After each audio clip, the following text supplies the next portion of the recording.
বঙ্গোপসাগরে সৃষ্ট ঘূর্ণিঝড় রিমাল ইতোমধ্যে উপকূল অতিক্রম করেছে। রিমালের প্রভাবে সারা দেশে কম বেশি বৃষ্টিপাত হচ্ছে। এর প্রভাব পড়েছে রাজধানী ঢাকাতেও।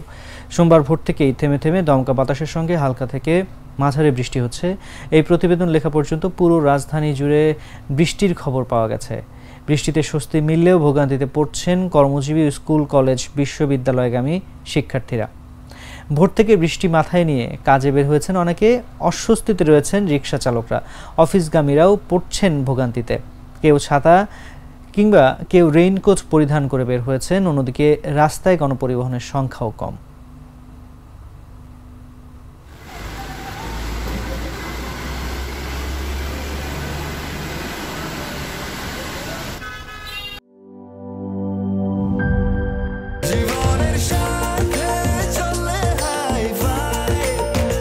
স্বাস্থ্যকর অল টাইম ফ্যামিলি কেক, সব সময় অল টাইম হেলদি লাইফ।